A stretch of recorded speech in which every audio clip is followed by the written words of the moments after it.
Vamos a hablar sobre el contexto histórico de Jesús, el entorno histórico de Jesús, con nuestro invitado, teólogo, doctor Víctor Gamboa, desde la ciudad de Guayaquil. Buenas tardes, doctor Víctor. Buenas tardes, mi querido hermano amado. Buenas tardes, mi hermana Roxana, y a cada uno de ustedes que nos están viendo y escuchando en este momento. Bendiciones. Igualmente, bendiciones, hermano. Hermanos en Cristo, espectadores y oyentes, empecemos como siempre con la oración inicial y vamos a pedir de nuestro hermano doctor Víctor ayudarnos con la oración inicial de nuestro programa. Claro, cómo no. En el nombre del Padre, y del Hijo, y del Espíritu Santo. Amén. Padre bendito, te damos gracias por este momento tan maravilloso en el cual nos permites a nosotros poder estudiar tu santa palabra, y más aún, poder conocer un poco el entorno histórico en el cual tus benditos pies caminaron por esta tierra para otorgarnos la salvación eterna. Gracias, Señor Jesucristo, por otorgarnos la inteligencia. Gracias, Madre Santísima, por cuidarnos también de todo mal. Bendice esta pequeña entrevista y cuídanos siempre ante las tentaciones del mal. Amén. Amén y amén. Doctor Víctor, el tema de hoy es muy importante, que es el entorno histórico de Jesús, y tenemos entendido que Jesús nació en la tierra de Israel o Palestina, y tenemos que saber el estado histórico y el estado político de esa tierra en aquel tiempo de Jesús. Entonces, ¿quién gobernaba Palestina en la época en que nació Jesús? Bien, recordemos que la tierra donde Jesús nace ha tenido muchos nombres en el transcurso de la historia, ¿no? Palestina, tierra de Israel, o simplemente tierra de Judea, como le llamaban los romanos, ¿no? Y hay que recordar también que el entorno histórico y político donde nace Jesús es un entorno piramidal, estrictamente piramidal. En lo máximo de la cúspide de la pirámide se encuentra el emperador de Roma, ¿sí? El emperador César Augusto. Y este va a tener también autoridades, claro está, que por debajo de él, que se van a encargar de todas las regiones del imperio. Cuando Jesús nace, la máxima autoridad de la tierra de Israel va a ser el rey Herodes. Herodes el Grande. Si bien es cierto, el Grande fue un título que se le agrega posteriormente. Herodes era de descendencia idumeo, de la tierra de Edom. Él no era israelita como tal, él no era de la fe, de la fe judía. Él fue prácticamente obligado a la fe judía como tal cuando los macabeos pues conquistan las tierras, ¿no? Entonces, él va a ser el rey que gobierne en aquel entonces. Se dice que, mejor dicho, dice el evangelista Lucas que Jesús nace cuando gobernaba Herodes el Grande. Sabemos por los datos históricos que Herodes el Grande muere en torno al año 4 antes de la era cristiana. Por consiguiente, Jesús tuvo que haber nacido entre el año aproximadamente, ¿no? Entre el año 6 o el año 4 antes de la era cristiana.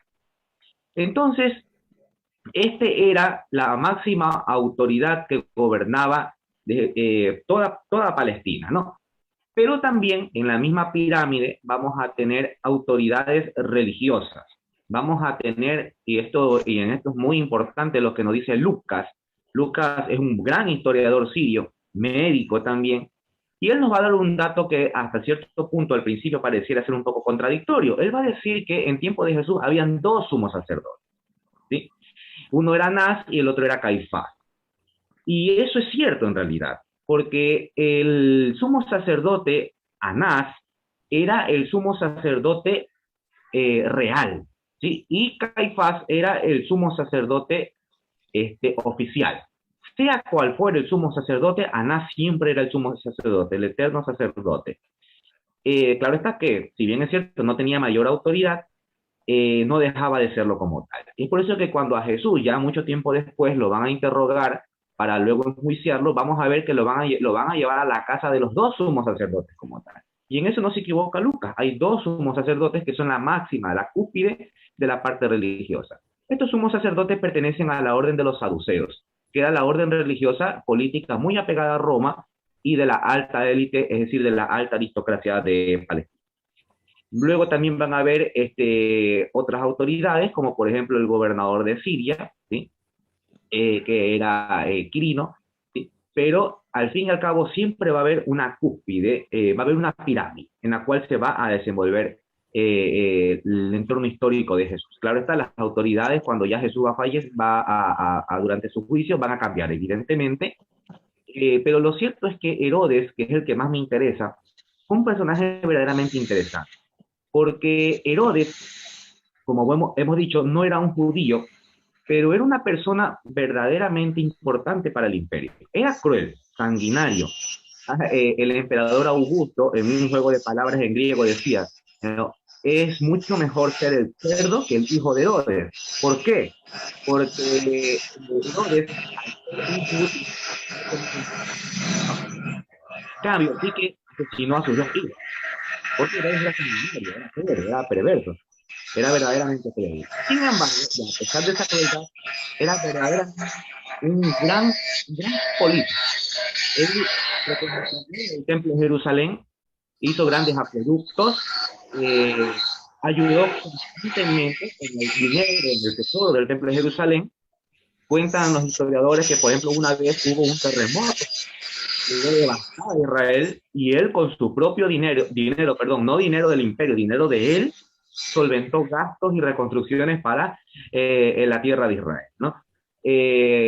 Hubo asimismo varias epidemias, mortandad por todos lados, y él socorría a los enfermos. Entonces, era un hombre estratégicamente interesante, muy inteligente, cruel si se quiere, pero verdaderamente importante para el imperio, ¿no?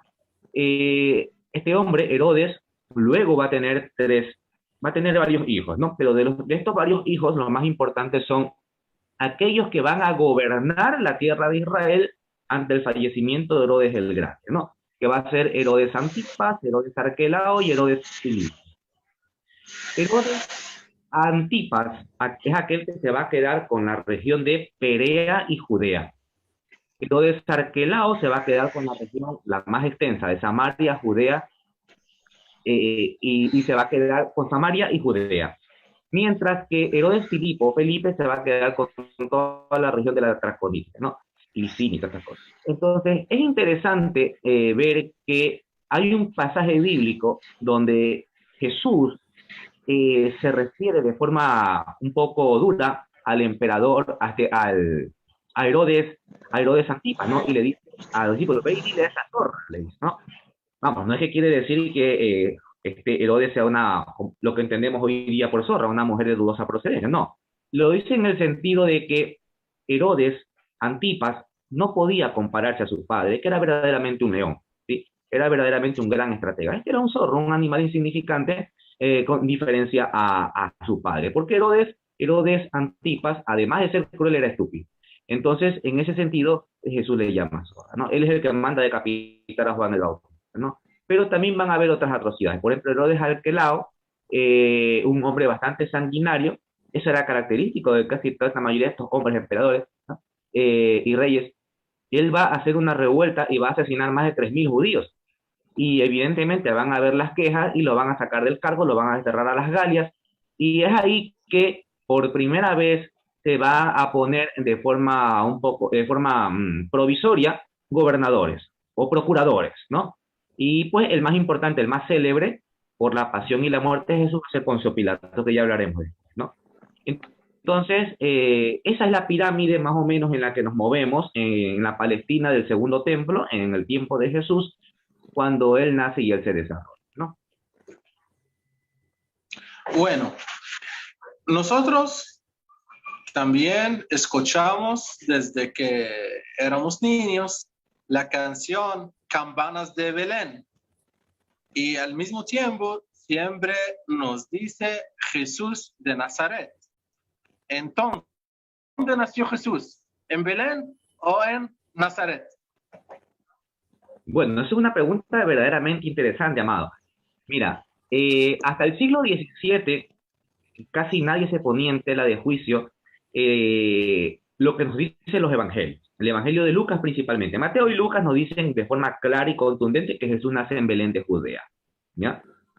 Pero a raíz del estudio de la búsqueda de Jesús histórico, ¿sí? En el siglo XVII, siglo XVIII, en las tres búsquedas, se empieza a estudiar a Jesús ya no de la parte dogmática y teológica, sino de la parte histórica como tal, la crítica textual.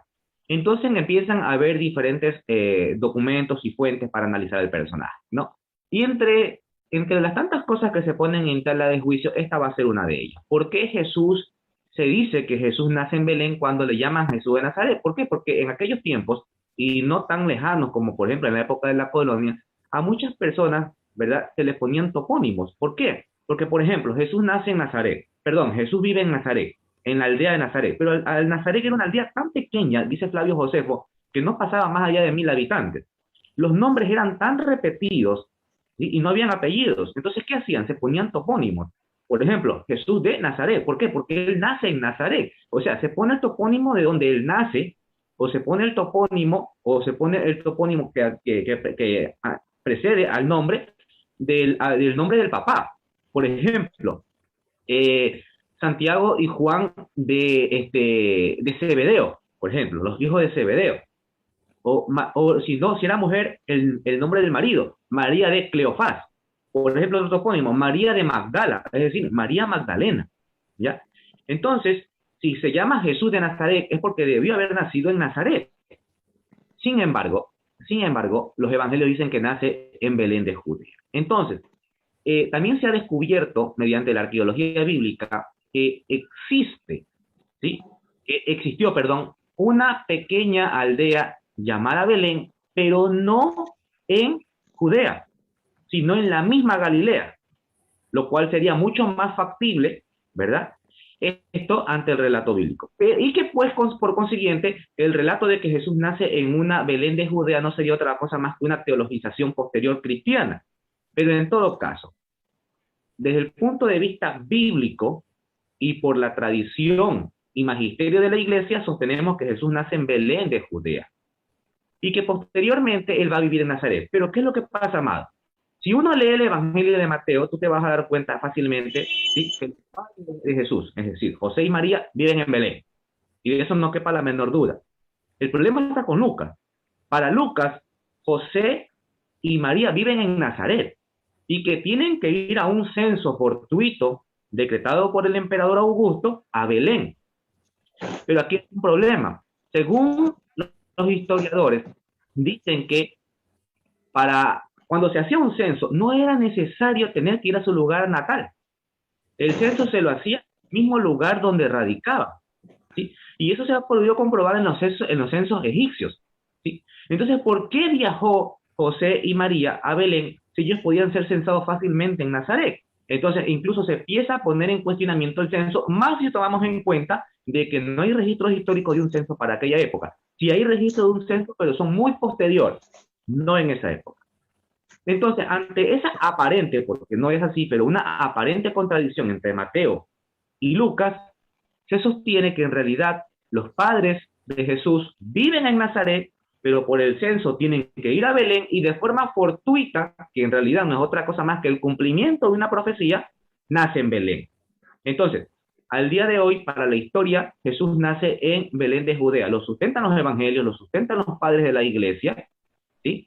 Y pues, al fin y al cabo, el nacimiento de Nazaret no quedaría en otra cosa más que simplemente una especulación histórica. ¿Por qué? Porque al fin y al cabo no hay un documento ni bíblico ni extrabíblico que diga de forma taxativa que Jesús nace en Nazaret, más allá del topónimo. Es verdad que hay un pasaje bíblico donde se dice que Jesús vuelve a su patria. La patria como tal era el lugar donde nacía y Jesús vuelve a Nazaret como tal. Entonces, estas cositas son aquellas que hacen poner en tela de juicio a los eruditos y decir, bueno, chuta, Jesús nace en Belén o en Nazaret. En todo caso, debemos concluir que Jesús nace en Belén tal y cual como nos dicen los evangelios, ¿sí? Lucas en ese sentido es muy claro. Para Flavio Josefo también es muy claro, nace en Belén. Flavio Josefo es interesante porque es un escritor no cristiano, no cristiano, y que lo poco que habla de Jesús, extremadamente poco, ni siquiera es nada bueno. Entonces, en Belén yo llegaría cuando mucho aceptar esto de que quizás existió una región llamada Belén en Galilea, pero de que nace en Belén de Judea, eso es lo más cercano a la historia bíblica hasta el día de hoy. Siempre Belén, Belén, y así se cumple la profecía de Miqueas. Sí, excelente. Jesús nació judío, nació de Santa María Virgen y ella es una mujer judía. Y la autoridad romana gobernaba a Palestina o a Israel. Entonces, tenemos que preguntarnos cómo trataba la autoridad romana a los judíos en aquella época. Bueno, todos los imperios han traído sus cosas buenas y sus cosas malas, ¿no? Siempre aportan y normalmente siempre se dicen que los enemigos de los imperios son peores que el mismo imperio. En todo caso, el imperio de Roma, los emperadores romanos, eran verdaderamente estrategas, cruel, sí, pero siempre tenían ese, sí, o al menos eso sería lo ideal, siempre tenían la idea, pues, de mantener un gobierno pacífico, que la gente no se moviera de sus tierras y que pagaran los impuestos. Fuera de ello, le era indiferente lo que sucediera en la tierra de Israel para el imperio de Roma. Al imperio de Roma, y por consiguiente al emperador, lo único que le interesaba era que paguen los impuestos y que no se movieran de sus tierras. Eso era todo lo que le interesaba. Entonces, el trato hacia estas personas no siempre fue hostil, no siempre. En realidad, siempre hubo también verdadera ayuda, como vuelvo a repetir, se construyeron carreteras, acueductos, etcétera. Pero lo que más le pesaba a la tierra de Israel, y yo estoy seguro que también a todas las tierras dominadas por el imperio, eran los pagos al impuesto. Pero ¿por qué el pago al impuesto? Recordemos nosotros el pasaje bíblico donde a Jesús se le presentan los fariseos y también unos romanos, ¿verdad? Y hay un debate sobre el pago no a la moneda del César, ¿verdad? Y le dicen, ¿es lícito o no pagar el dinero al César? Entonces Jesús va a sacarse muy bonito ante sus interlocutores, y va a dar al César lo que es al César y a Dios lo que es Dios. ¿Pero por qué? Porque pagar el tributo al César correspondía no solamente ser un vasallo más del imperio, sino que aceptar como divinidad al emperador. Entonces, esto era algo que no podían soportar los judíos como tal, porque para los judíos solo existe un solo Dios. Entonces, esperaban en Jesús la respuesta que era la más lógica, ¿no? Era no el pago al impuesto, porque ese impuesto los atormentaba a los judíos desde el punto de vista más que todo moral, más que económico, porque en realidad era un salario verdaderamente insignificante. No era que por pagar el impuesto iban a quedarse en la ruina económicamente, no, era algo insignificante. Esto estaba desde el punto de vista moral, más que todo, ¿no? Pero en realidad no era muy hostil como tal. Sí había bastante seguridad. Por ejemplo, te cuento que en la fiesta de Jerusalén, que se daba cada año, como es lógico, los judíos que vivían en la diáspora, como los que radicaban, se concentraban en Jerusalén. Entonces había cualquier cantidad de gente. Y los romanos, las autoridades, siempre estaban pendientes de que no sucediera una revuelta, porque se creía, por la profecía, de que el Mesías iba a venir justo para la fiesta de Jerusalén. Pero no solo eso, que se decía que el Mesías iba a venir cuando aquel que gobierne Palestina sea un extranjero, no un judío. Y recordemos que cuando nace Jesús, quien gobierna era Herodes el Grande, que no era un judío, era un idumeo. Entonces, los ánimos estaban candentes, ¿no? Y es por eso que unos años más adelante vamos a ver que cuando Jesús hace toda esta revuelta en el templo de Jerusalén, justo para la fiesta, los romanos inmediatamente tratan de sofocar la revuelta. ¿Qué hacía, por ejemplo, Poncio Pilato? Hacía lo que se conoce como los... hay una acción que se conocía como ay, se me va el nombre ahorita. Bueno, ¿en qué consistía la acción? Consistía en introducir soldados romanos, pero disfrazados de judíos. Entonces, cuando veían que empezaba la revuelta, estos soldados cogían y trancaban una puñalada a los revoltosos, y de esa forma los judíos se quedaban quietos por lo menos un par de años y no molestaban más. Entonces solían disfrazarse y asesinaban, daban puñaladas a los judíos, ¿no? Entonces siempre estaban pendientes, los soldados siempre estaban pendientes de que no sucedieran revueltas. Eso es lo que más les interesaba, que se pague el impuesto. Entonces, impusieron el idioma, esto es algo interesante. Si tú no hablabas el griego, eras un bárbaro y no servías para nada, no podías ni siquiera poder trabajar, necesitabas hacerlo, y más aún Jesús. ¿Por qué? Porque recordemos que Jesús vive en una región portuaria, Jesús vive en Galilea, y ahí se encuentra el mar de Tiberíades, o el mar de Galilea. Ahí llegaban los grandes barcos, y no solo eso, si llegan los grandes barcos también que llegan los grandes, llegan los extranjeros, en los buques pesqueros. Entonces ahí hay ese diálogo, y ahí es que se intercambiaban las modas, las creencias de las otras regiones, se llevaban, se ponían al tanto de las noticias de lo que sucedía en aquella época. No había el WhatsApp, no había el YouTube, no había la televisión como para ponerse al tanto de las noticias, así que esa era la forma en la que lo hacían, ¿no? Y Galilea constantemente estaba rodeada de gente gentiles, por eso le van a llamar la Galilea de los gentiles. ¿Por qué? Porque siempre estaba en contacto con los paganos. Entonces, esta región es una región bastante productiva, Galilea, portuaria. Entonces, ahí, en ese entorno, es donde Jesús se va a desenvolver. Y necesita el griego. Si no sabe griego, no puede trabajar.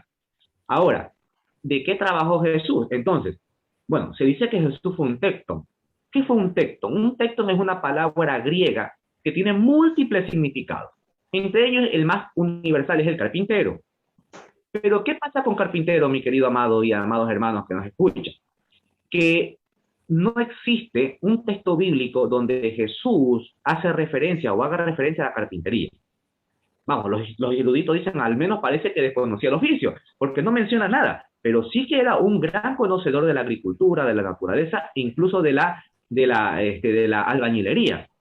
Entonces, como la palabra tectón tiene varios significados y entre eso artesano de la piedra, ¿verdad? Los eruditos sostienen que lo más probable es que Jesús, y por consiguiente José, porque recordemos que el hijo hereda la profesión del padre, haya sido un tectón en el sentido de que fue un gran artesano. Un artesano, obviamente, de la mano, ¿no? Y de la piedra, ¿no? Sin embargo, no se descarta, como es evidente, que él haya sido también un artesano de la madera, puesto que así lo testificaban los primeros padres de la iglesia. Entonces, para todo este trabajo, Jesús necesitaba el griego. El griego tiene varios dialectos, sí, pero era necesario el griego. Y si a eso le agregamos que su lengua materna era el arameo, entonces vamos a ver que Jesús era una persona que sabía hablar por lo menos 3 idiomas. El arameo, que es lengua parlante, lengua que ya había desplazado al hebreo, ¿sí? Pero también hablaba el hebreo. Jesús también sabía hebreo, puesto que se nos enseña de que adentro de la sinagoga se solía todavía leer las escrituras en hebreo, la Torá, en hebreo. Aunque el canon, digamos canon, porque es impropio hablar de canon, pero las traducciones bíblicas de hebreas ya existían también en griego, que era la Septuaginta. Mira cómo el griego predomina tanto que incluso la versión bíblica que utiliza Jesús y los apóstoles es la griega, no la hebrea. La versión bíblica que Jesús lee en el rollo de Isaías es la griega, la Septuaginta, que dicho sea de paso contiene los 7 libros deuterocanónicos que tenemos nosotros y que rechazan nuestros hermanos no católicos. Entonces el griego predominó en ese tiempo, ¿no? Y esos son los grandes aportes que hizo el Imperio de Roma en la lengua. Y una cosa, mira, decimos y muchas veces pensamos que solamente los imperios traen cosas malas. No, gracias al imperio se dispersó el cristianismo también, porque el imperio contribuyó también con las grandes carreteras de las cuencas del Mediterráneo, y sin ello no hubiera sido posible dispersar todo el cristianismo a las vastas tierras fuera de Jerusalén. Entonces, es verdad que así como tienen sus cosas malas, también han traído cosas que han favorecido. Emperadores romanos que favorecieron al cristianismo. Por ejemplo, el primer emperador cristiano como tal, de pura cepa, que no fue Constantino, fue el emperador Teodosio I en el año 381, que oficializa a la Iglesia Católica como iglesia del imperio. Y fue Constantino como nos han enseñado, como nos quieren hacer enseñar, no. Entonces hay emperadores y personajes del imperio, como por ejemplo Santa Elena, la mamá de Constantino, que ella sí fue cristiana, y que se encargó, por ejemplo, de construir basílicas en los templos paganos. Por ejemplo, construyó la iglesia de la Natividad, donde se encontraba el templo de Venus. Entonces, miren cómo estas cosas que forman parte del imperio en realidad también traen cosas positivas para la dispersión del cristianismo. Y de allí quiero preguntar, ¿existe de verdad o existió de verdad la matanza de inocentes? Vamos, eso es otra cosa que se ha puesto en tela de juicio. ¿Por qué? Hay una razón muy importante. Y es que Flavio Josefo es un gran historiador, fue un gran historiador judío romano, porque él fue judío, pero también se hizo romano, aceptó la ciudadanía romana, por eso se va a llamar Flavio Josefo, porque él fue aceptado por la dinastía flaviana, y que, dicho sea de paso, Flavio Josefo fue testigo presencial de la guerra en el año 70. Bueno, Flavio Josefo va a narrar toda la historia de Israel. Pero hay algo curioso. Él narra toda la historia de la muerte de Herodes el Grande y lo narra con detalles. Narra detalles muy interesantes de Juan el Bautista, pero no narra nada sobre la matanza de los inocentes. Todo parece que él desconoce. Entonces, ¿qué pasa en la historia? Cuando tienes un dato aislado y no hay fuente que certifiquen que ese acontecimiento existió, pues se descarta. Más aún si no hay fuentes de la época. Entonces, el relato de los inocentes no se encuentra en ningún relato de la Palestina del siglo I, ni en fuentes judías, ni en fuentes griegas, latinas, solamente en el Evangelio. Y para ponerle la cereza al pastel de los 4 evangelios, Mateo es el único que lo narra. Lucas lo desconoce, Juan lo desconoce, Marcos los desconoce. Entonces, ¿qué es lo que sucede? Todo parece ser que, aparentemente, dice en la crítica textual en historia, que a lo mejor fue una teologización también para narrar ese paso que tuvo, ese evento que tuvo Moisés también a sí mismo en Egipto, donde casi fue asesinado. En otras palabras, Jesús sería el nuevo Moisés. Más o menos así, para que me entiendan, ¿no? Entonces, desde ese punto, no habría sucedido. ¿Por qué? Porque hubiera quedado registrado. Un evento de tan relevada importancia hubiera quedado registrado, pero no hay ningún solo registro. Ahora, se dice que en caso de que haya sido cierto la matanza de los inocentes, cuando mucho, estadísticamente hablando, suposición nada más, no habrían pasado más allá de 10 o 20 niños. Si tomamos en cuenta pues, que aquella época pues, eran pequeñas aldeas nada más. No olvidemos que Nazaret tenía 1000 habitantes, Belén era mucho más pequeño. Entonces, no pasarán más allá de 10 o 20 habitantes. En todo caso, parece ser que si es que algún momento sucedió el evento, fue verdaderamente insignificante. No dio ni siquiera cabida para los historiadores del siglo I. Pero en un consenso general, para los historiadores, el evento no es histórico como tal. No es histórico, es más teológico. Claro. Y de allí, hablando de la cultura judía en aquel tiempo de Jesús, también hay una pregunta que nos dio un hermano que se llama Jesús también. ¿Cuáles son las sectas del judaísmo en aquel tiempo de Jesús? Bien, una pregunta también verdaderamente importante. Gracias, hermanos, por preguntar. Mira, hablar de judaísmo como tal en el siglo I es bien impropio. ¿Por qué? Porque el judaísmo, como si le llamamos judaísmo, estaba totalmente fragmentado. No había una única fe de Israel. Es decir, no todos hablaban el mismo lenguaje, como lo hacemos los católicos, aunque también estamos hasta cierto punto a veces divididos. El Islam ha hecho lo mismo, está dividido. En otras palabras, las religiones monoteístas estamos verdaderamente divididos. El judaísmo en aquella época era igual. No hay un judaísmo único, no. Vamos a ver diferentes corrientes, ¿no? Los saduceos, por ejemplo. Los saduceos eran los sacerdotes, pero ojo con una cosa, amado. Los saduceos en tiempos de Jesús no eran los auténticos saduceos. Estos eran unos sacerdotes paganos impuestos por los macabeos. Cuando los macabeos ganan la guerra, ¿verdad?, imponen sus sacerdotes. Las autoridades eclesiásticas, religiosas de Israel no están de acuerdo que esos sacerdotes ocupen el cargo. ¿Por qué? Porque los sacerdotes que ponían los macabeos no tenían descendencia davídica. Entonces, ¿qué van a hacer los macabeos? A los auténticos saduceos los destierran, los sacan de tierra de Israel y ponen a los suyos, que son esos sacerdotes paganos que se encuentran liderando en tiempos de Jesús. Ahora, la pregunta lógica es, ¿qué pasó con los verdaderos sumos sacerdotes? Son los que conocemos nosotros como los esenios de Qumran. Ellos tuvieron que emigrar hacia el desierto de Qumran. Ellos se transformarían luego en los monjes esenios que mantenían el celibato. Esa vendría a ser otra corriente más, que son los auténticos saduceos. Porque los falsos saduceos o paganos saduceos tenían ese apego a Roma tenían particularidades de creencias, como por ejemplo, negaban la existencia del infierno, la inmortalidad del alma, etcétera. En cambio, los fariseos, que son los más conocidos, los más populares, ¿por qué? Porque ellos son rabinos que nacen en el siglo segundo, antes de la era cristiana, nace el rabinismo, y estos llaman la atención del pueblo, se convierten verdaderamente se convierten verdaderamente en la enseñanza del pueblo. ¿Por qué? Porque estos rabinos eran independientes, no eran autoridades como tal eclesiásticas, religiosas, eran personas itinerantes que sabían de las escrituras y que tenían acceso a poder enseñárselas, pero a todo el mundo. Digamos, todo el mundo, obviamente, la gente que le seguía. Y constantemente los fariseos, porque habían dos corrientes de fariseos, no eran uno solo, eran los fariseos de Shammai con los fariseos de Hiel, y mantenían debates públicos.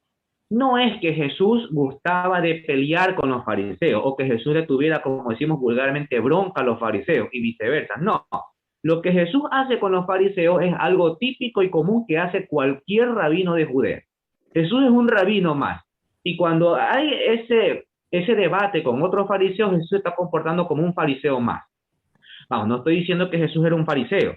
Jesús siempre concibió lo mejor de todas estas pequeñas sectas para sí mismo y lo peor lo desechaba. Por ejemplo, cuando Jesús dice que, si bien es cierto, el día del Shabbat, el sábado, por ejemplo, es imposible, no se puede rescatar, por ejemplo, una oveja que ha caído en un hueco porque se viola la ley de Dios, Jesús dice que no, que se puede salvar. ¿Por qué? Porque primero es la vida antes que el Shabbat. Se está portando como un fariseo de Hiel, un poco más liberal.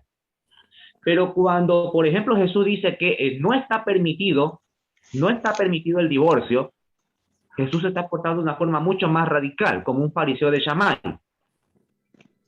Entonces vamos a ver a un Jesús que, por ejemplo, dice, si quieres seguirme, ve y vende todo lo que tienes, porque el Hijo del Hombre no tiene guarida donde poder recostarse. Está portándose como un esenio. Entonces Jesús trae lo mejor de cada una de estas organizaciones y la comparte, se la atribuye y la comparte. Pero no es que él haya encajado como tal en una sola, ¿no? Jesús no le tenía bronca a los fariseos. Yo pienso que de todas las organizaciones a las que Jesús de verdaderamente más le interesaba eran los fariseos. Lo que pasa es que Jesús estaba en contra de los fariseos que eran más radicales, como los de Shammai, que eran muy radicales y que por el afán de cumplir de a rajatabla las escrituras se olvidaban de la piedad. Y eso era lo que Jesús no compartía. Pero vamos, Jesús se comportaba como un fariseo cada vez que discutía o debatía en público. Eso hacía cualquier fariseo. Entonces, estas son las organizaciones que lideran en tiempo de Jesús. Ahora, hay otras más, menos anunciadas en los evangelios, pero existen. Por ejemplo, están los sicarios. ¿Quiénes eran los sicarios? Los sicarios eran aquellas personas, se dice que Judas Iscariote, de una desambiguación, el sicario pertenecía a este grupo. Eran aquellas personas que andaban en solitario y que eran muy patriotas a la tierra de Israel, que cuando veían a alguien que hablaba mal, que trataba mal de forma peyorativa a la tierra de Israel y a la región de Israel, utilizaban un instrumento pequeño en forma de puñal llamada sica. Y ahí viene la palabra sicario, porque los romanos, cuando ya los conocían, se vienen estos sicarios, porque utilizaban la sica y apuñaleaban por la espalda a cualquiera que se encuentre atentando de forma verbal contra la fe y la política de Israel. Entonces tenemos otro grupo. Tenemos, por ejemplo, a los celosos, que no son los celotes, aquí hay una confusión. Los celosos era otro grupo, pero estos andaban de forma colectiva, ¿sí? Y también eran muy patrióticos y también defendían la fe de Israel. Y por último, van a haber otro grupo, los celotes, pero ojo, los celotes no existieron en tiempo de Jesús, es decir, cuando Jesús vivió. Los celotes existieron a partir del año 60 después de Cristo. Y los celotes fueron aquellos que causaron la revuelta contra los judíos en el año 70 y que prácticamente acabó con la masacre de toda Jerusalén. Aquella visión que Jesús tuvo, profética, ¿no? Y dijo, no quedará piedra sobre piedra, y fue arrasada Jerusalén por el emperador Tito y Vespasiano. Entonces, esos fueron los celotes, que no existían en tiempo de Jesús, pero que sí existieron en torno al año 60 y fueron los que ocasionaron la guerra. Todos estos grupos son los que conformaban la Palestina se desenvolvió y también la primera comunidad judeo-cristiana. Muy bien. Una pregunta más, o una duda más, una inquietud.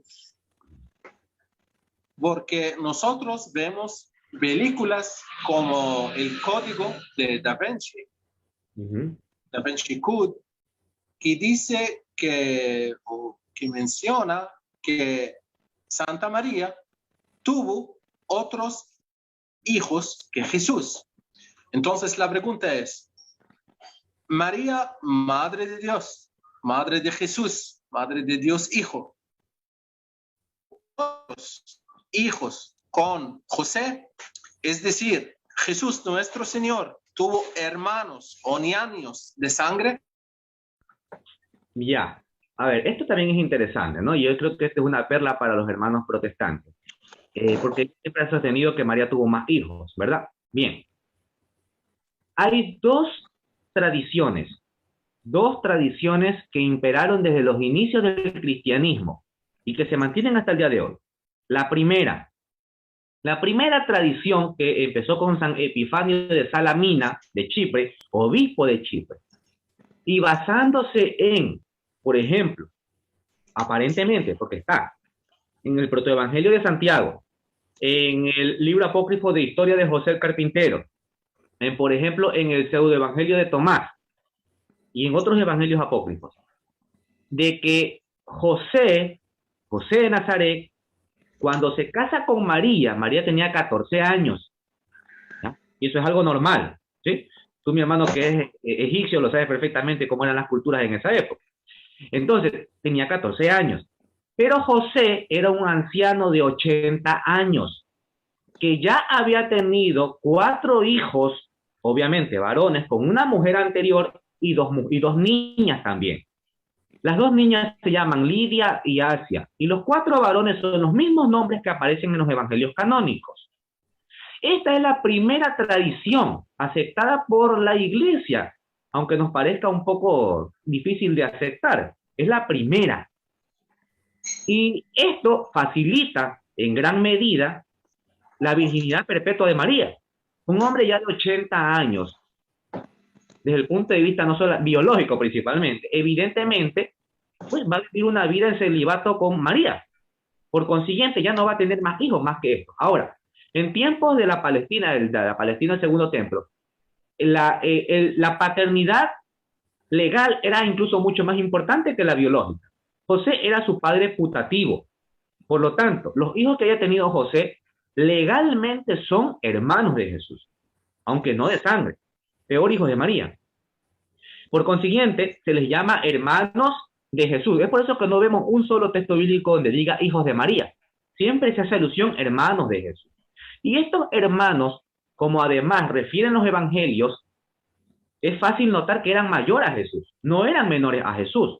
Porque si hubieran sido menores en edad a Jesús, ¿por qué en todos los relatos de la infancia de Jesús nunca aparecen los hermanos? Y es incongruente, porque mira, amado, resulta que cuando Jesús lo llevan a la presentación del templo a los 9 años, y cuando Jesús se pierde en el templo a los 12 años, en ambos textos bíblicos van en caravaneras.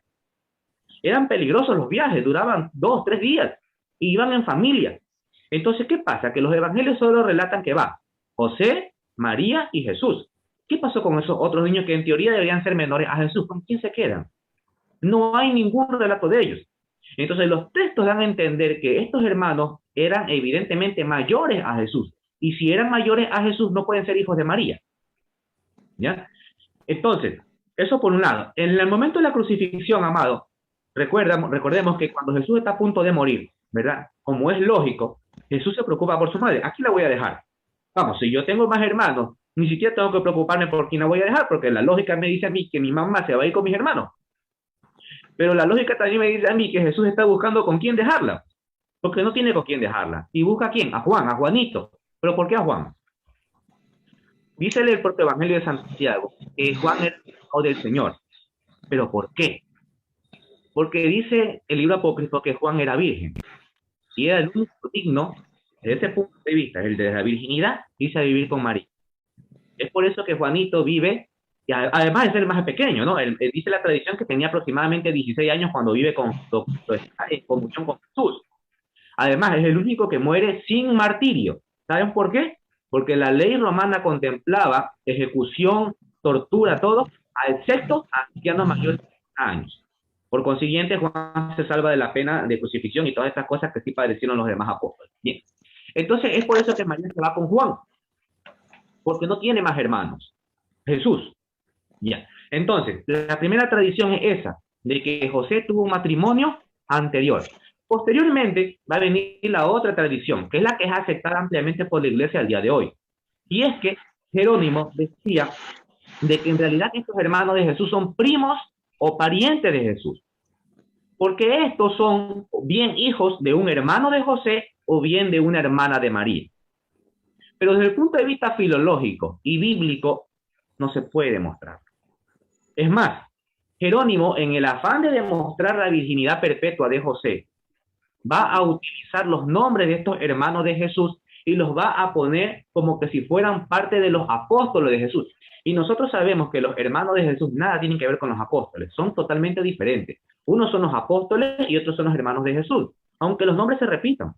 Pero ¿por qué se repetían los nombres? Dice el doctor Martín Lutero, ¿sí?, que los nombres se repetían. ¿Por qué? Porque en aquella época existía la tradición de poner nombres patriarcales a sus hijos. ¿Para qué? Para tratar de restablecer la soberanía del pueblo de Israel, al menos desde ese punto, ya que se encontraban sojuzgados por el imperio de Roma. Entonces ponían nombres patriarcales porque según ellos de esa manera por lo menos se podía tratar de restablecer la dignidad que se encontraba perdida por ser sojuzgados por el imperio. Entonces vamos a ver nombres que se repiten. Yeshua, Miriam, que es María, ¿verdad?, que significa mar amargo. Por ejemplo, eso es otra cosa que podemos hablar. María significa mar amargo, pero no es un término en forma despectiva, por si acaso.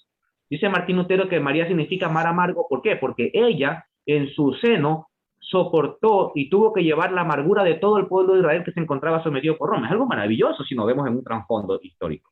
Verdaderamente interesante lo que dice Lutero. Bien, perdón. Entonces, la segunda tradición dice que José fue virgen siempre. No solamente eso, era un adolescente también igual que María, era un muchacho de 20 años, más o menos, y que además siempre fue virgen, y que pues estos eran en realidad primos de Jesús. Pero vuelvo a repetir, exegéticamente, apologéticamente, filológicamente, no se puede demostrar. Pero fue la tradición que más perduró y que perdura, y que fue la que más llamó la atención y que evidentemente más fue acogida por los cristianos. ¿Por qué? Porque se muestra un José virgen, ¿sí?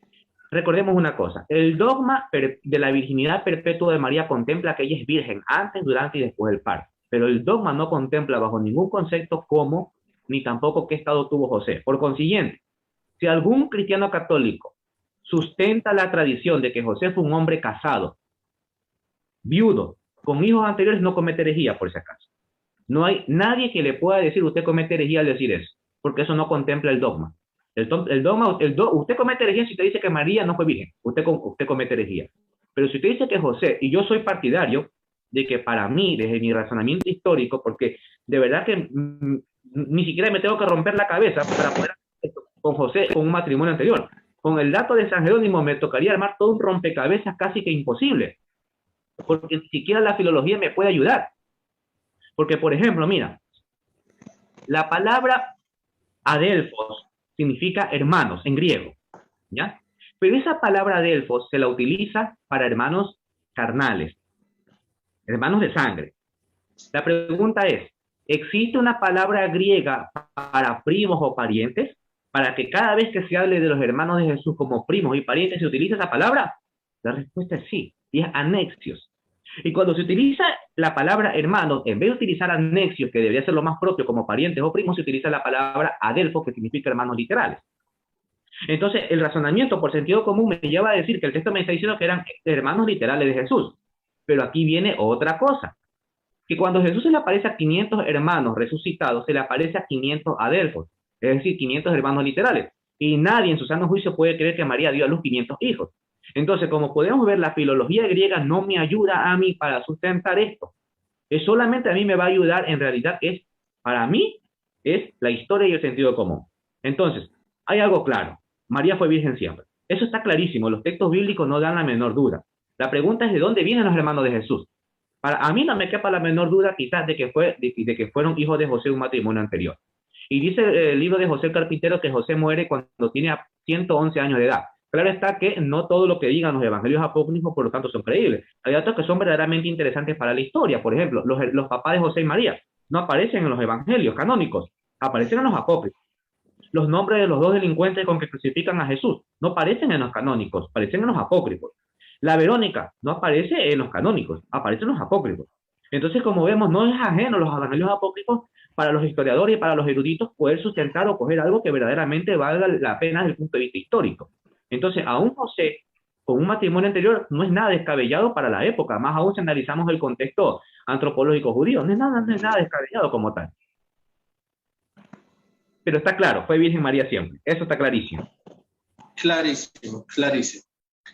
Entonces vamos a otro punto que también es muy, pero muy importante, es la genealogía de Jesús. San Mateo menciona en su evangelio la genealogía de Jesús. San Lucas también menciona en su evangelio la genealogía de Jesús. ¿Por qué hay diferencia entre la genealogía introducida en el evangelio según San Mateo y el evangelio según San Lucas? No solo la genealogía, mi querido amado. Si tú revisas la versión del Padre Nuestro de Mateo y Lucas va a diferir. Si tú revisas el relato de los dos delincuentes con que crucifican a Jesús van a diferir. Mateo va a decir que los dos insultaron a Jesús y Lucas va a decir que no, que uno sí se arrepintió.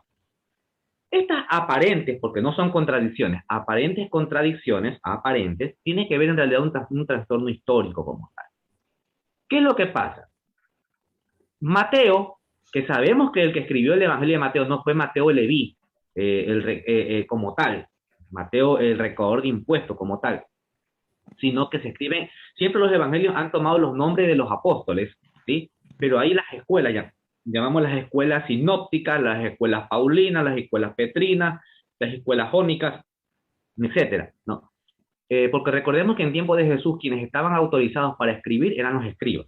No cualquiera podía escribir un texto bíblico, ¿sí? Y para ser escriba había que estudiar hasta 40 años, desde los 12 hasta los 40 años, para ordenarse como escriba. Entonces, estas personas eran versadas para traducir y escribir textos bíblicos. Ahora, ¿qué pasa con el Evangelio de Mateo? El Evangelio de Mateo está claro, va dirigido a una comunidad judía, a una comunidad estrictamente hebrea. Dice Papías de Hiriápolis que el Evangelio original fue escrito en arameo. Sin embargo, hasta el día de hoy no se ha podido descubrir ni un solo manuscrito, ningún solo fragmento en ese idioma. Siempre en hebreo. En griego, perdón. Siempre en griego. Siempre en griego. Pero lo que queda claro es que el texto va dirigido a una comunidad judía, una comunidad hebrea. Pero Lucas, no. Lucas viene de la paganidad. Lucas viene de Siria, es un médico griego, Siria. Y la gente que le interesa a Lucas, en su mayoría la gente gentil. Entonces, es por eso que las genealogías van dirigidas a ese punto. Mateo parte de la genealogía desde Abraham, evidente, pues Mateo lo que le interesa es resaltar la cultura judía, ¿verdad? En cambio, Lucas va a partir también desde Adán, ¿ya? Además, Mateo va a utilizar la genealogía, como es lógico, desde Salomón, mientras que Lucas va a tomar la genealogía de otro hijo de David, no de Salomón, ¿sí? Y por consiguiente va a irse por el linaje de María, mientras que Lucas lo va a hacer por el linaje, Mateo, perdón, lo va a hacer por el linaje de José. Es ahí la diferencia, ¿no? ¿De dónde parten? Uno parte de Abraham, otro parte de Adán, uno parte del linaje de María, otro parte del linaje de José, uno va para la comunidad judía, otro va para la comunidad gentil. Es por eso, pero en todo caso, tenemos que darnos cuenta también que normalmente las mujeres no eran citadas en la genealogía, son los varones.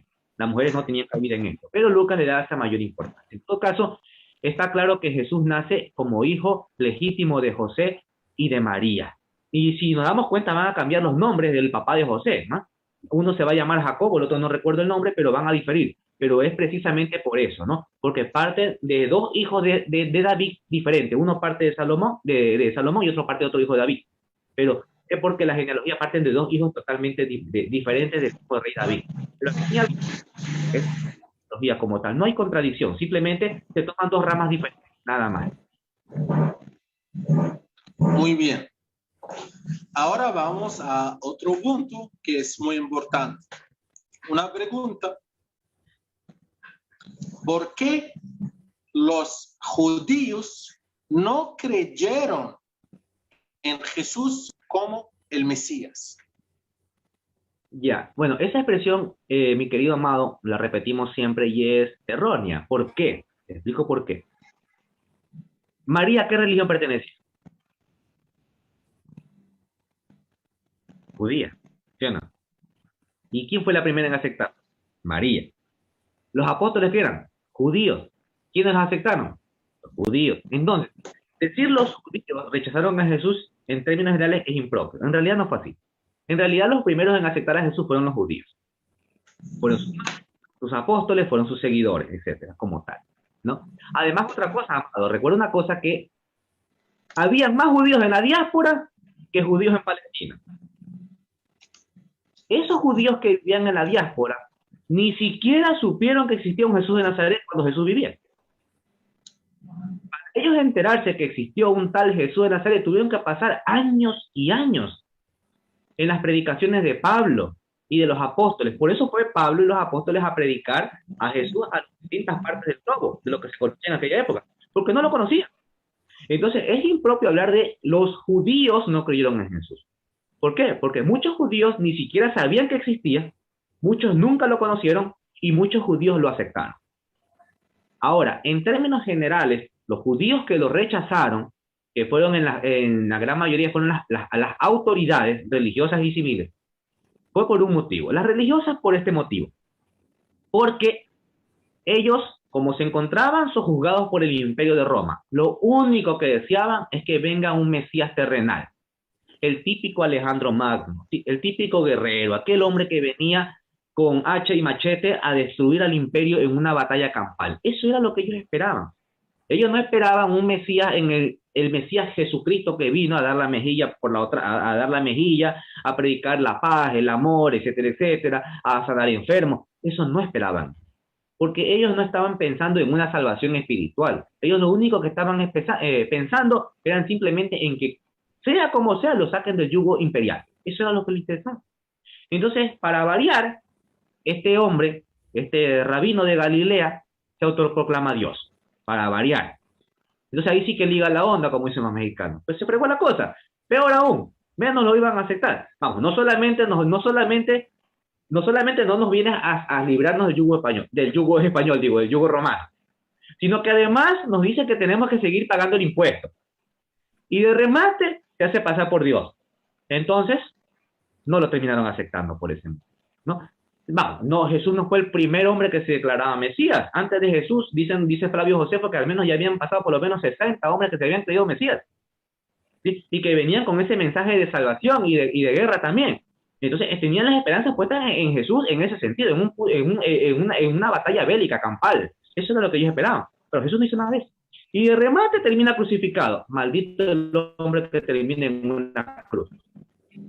¿Cómo puede ser ese el Mesías? ¿No?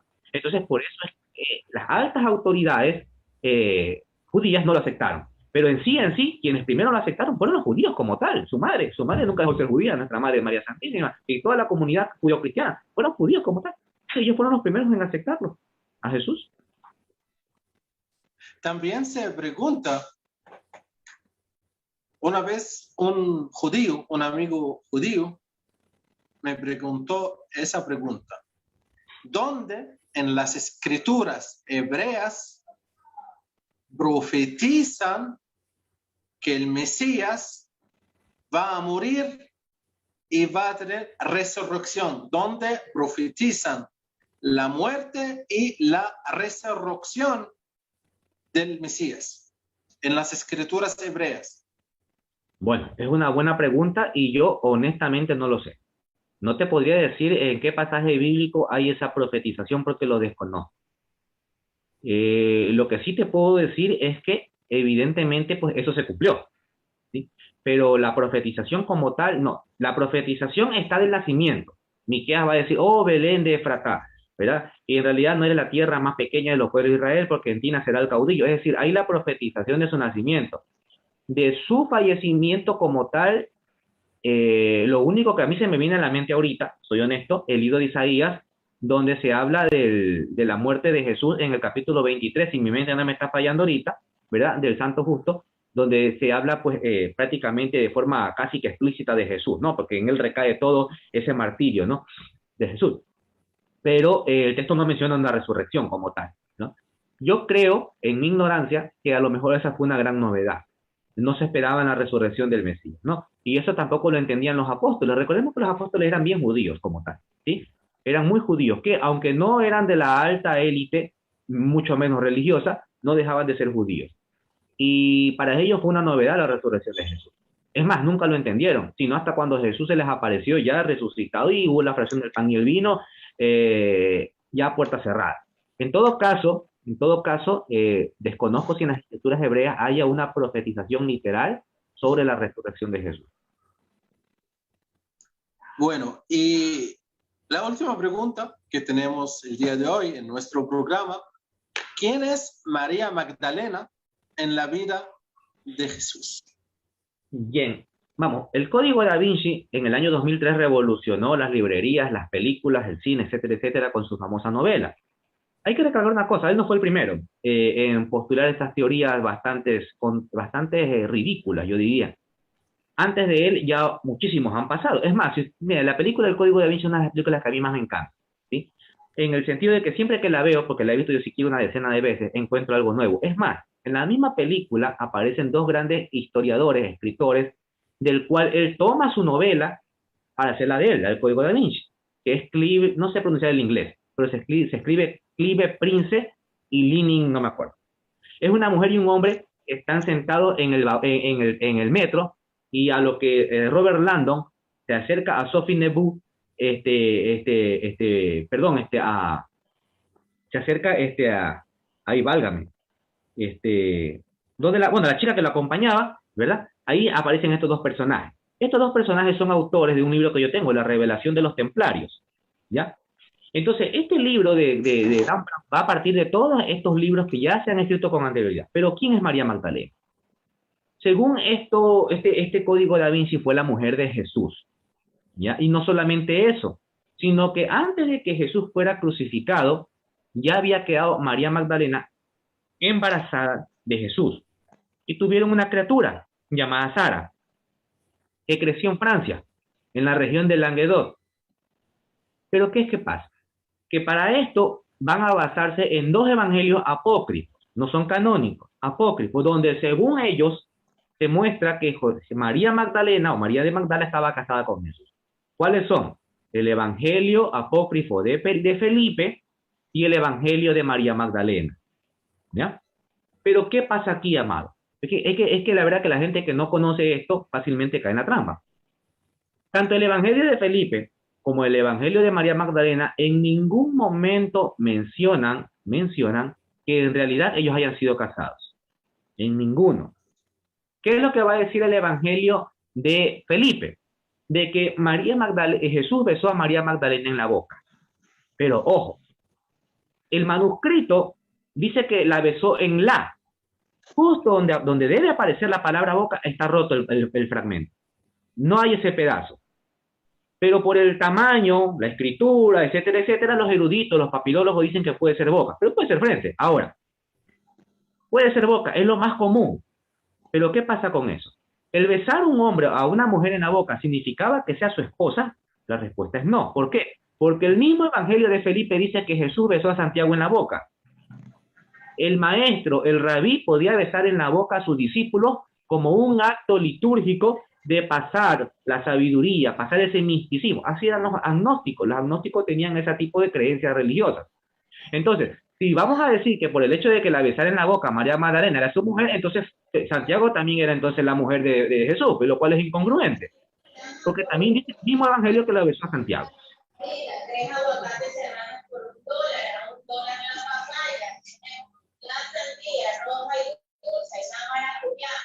Perdón. Entonces, eso uno. Otra cosa, dice el mismo evangelio que María Magdalena era la compañera de Jesús. Y ellos entienden por compañera esposa. Así mismo, no tienen ningún sustento. Ningún sustento ni canónico ni apócrifo. Y por último, el evangelio de Pedro, ¿sí? Y también el de María Magdalena dice que Jesús tenía mayor mayor afinidad con María Magdalena y que además le contaba ciertas cosas en privado a María Magdalena que no le contaba a los apóstoles. Y que en un arrebato de histeria, Pedro se pone molesto, ¿verdad? Porque Jesús le... Y esto Felipe le va a recriminar a Pedro y le va a decir, bueno, si el Señor la ha hecho digna, ¿quién eres tú para recriminarle? Si el Señor le quiere contar cosas privadas a ella, ¿por qué te molesta? Al fin y al cabo la voluntad del maestro. ¿Ya? Entonces, bajo esos textos, los amantes de estas teorías sustentan el supuesto matrimonio de Jesús y María Magdalena. Como podemos ver, no aparece en ningún relato histórico del siglo I, ni siquiera en las fuentes judías. Y hay algo interesante, amado. Las fuentes talmúdicas, la Mishnah, la Tosefta, bueno, las tantas que el Talmud babilónico, el Talmud de Jerusalén, etcétera, etcétera, todas estas fuentes rabínicas que ya en el siglo I desprestigiaron a Jesús por medio de María, diciendo que María fue la mujer de un hombre llamado Jesús ben Pantera y que Jesús fue hijo del adulterio. Y eso aparece en una obra del pagano Celso. Entonces, todas estas fuentes judías van a desprestigiar a Jesús, pero una cosa, nunca van a decir las fuentes judías, primero que María tenía más hijos, simplemente van a decir que Jesús nació en el adulterio en el sentido de qué, de que José y María todavía no estaban casados legalmente, porque recordemos que en los libros canónicos ellos se encuentran en realidad en el desposorio, y tú por tu cultura y nuestra cultura sabemos nosotros la cultura judía que el desposorio no es lo mismo que el matrimonio. El desposorio era la antesala al matrimonio. Había un pacto, sí, había un documento que había que firmar y todas estas cosas, pero no era el matrimonio como tal. Y María se encuentra embarazada, le anuncian a José en pleno desposorio, en la antesala del matrimonio, no se había consumado el matrimonio. Entonces, ante todo esto, las fuentes talmúdicas, las fuentes judías, rabínicas, nunca mencionan que María tuvo más hijos, lo cual era muy fácil y muy apetitivo para poder desprestigiar ya a María y a la comunidad cristiana, y además que Jesús hubiera tenido más, hubiera estado casado, lo cual eso es una cereza para poder hostigar a los cristianos del siglo I. Y sin embargo, tales relatos no aparecen. Siempre Jesús aparece célibe. El historiador Antonio Piñero, que es un gran historiador, pero eso sí, él es agnóstico, cabe la aclaración.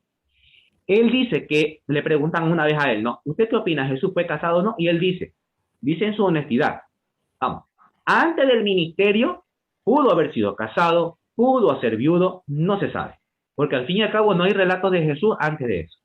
Pero de lo que sí están claros todos los historiadores sin denominación, es decir, que no pertenecen a religiones, que están ahí basándose en la crítica histórica, es que al menos durante su ministerio Jesús siempre fue célibe y soltero. Jamás mencionan los eruditos y un matrimonio entre Jesús y María. Es más, para Antonio Piñero le parece ridículo. Y no deja de ser la novela de Dan Brown, una novela nada más. Yo he podido, como vuelvo a repetir, ver en decenas de veces la película del Código Da Vinci y he podido encontrar a sí mismo decenas y decenas de errores históricos. Como por ejemplo decir que Constantino fue aquel que oficializó la Iglesia Católica como Iglesia del Imperio. Vuelvo a repetirlo, él no hizo eso. Lo hizo fue Teodosio primero. Es más, mira, amado, Constantino el Grande no fue el primer emperador en dar un decreto de tolerancia hacia el cristianismo en el 313. Ya lo había hecho Galerio en el 311. No fue ni siquiera el primero. Y además, el edicto de tolerancia que hace Constantino lo hace también con todas las religiones. Que va a favorecer al cristianismo, sí, pero ¿por qué? Porque le interesaba pues mantener a los cristianos de su lado. Estaban siendo gran mayoría. Y lo único que le interesaba a Constantino es que nadie lo saque del poder. Y necesitaba para eso mantener paz en el imperio. Es por eso que él va a facilitar el cristianismo como tal. Pero no es porque en realidad ya hay una conversión de él. Porque si hubiera habido una conversión, no se hubiera bautizado Arriano. Él se bautiza Arriano en el año 337 por el obispo Arriano Eusebio de Nicomedia. Nunca aceptó como el cristianismo como tal. Es más, en su lecho de muerte, un poquito antes de su lecho de muerte, él trata otra vez de introducir la divinidad al dios pagano del sol Invictus. Entonces mira cómo hay todas estas leyendas en torno a la historia de la iglesia que se van tejiendo, por ejemplo, con el emperador Constantino. No, el primer emperador cristiano como tal, emperador, fue Teodosio, primero. ¿Por qué? Porque gente del imperio como la mamá Helena, ella sí fue cristiana como tal, ella sí. Y otros emperadores ya habían favorecido al cristianismo. No en todos los emperadores, incluidos los más nefastos como Nerón, como Domiciano, No siempre hubo la persecución, había momentos de paz, eso también hay que añadir, había momentos de paz, no siempre fue persecución como tal, y no siempre las persecuciones las empezaban los paganos, también los cristianos las empezaban contra los paganos. Esos otros mitos que suceden en torno al inicio del cristianismo, pero bueno, eso ya será otro tema, ¿no? En todo caso, durante los primeros años de la iglesia cristiana no existe ningún relato de un matrimonio con Jesús con María Magdalena. Eso surge ya muchísimos siglos después, y vuelvo a repetir, sin ningún sustento histórico, y no deja de ser más que una simple ficción, nada más. Un simple relato literario, no deja de ser una novela, nada más. Muy bien, clarísimo y una gran enseñanza el día de hoy, doctor Víctor. Entonces, hermanos en Cristo, hemos llegado al final de nuestro programa del día de hoy. Y de verdad quiero decirles que en la actualidad los discípulos y misioneros de Cristo necesitamos más que nada una apologética renovada para que todos podamos tener una vida en Cristo. Agradezco mucho a mi querido doctor Víctor Gamboa. Muchas gracias, doctor Víctor.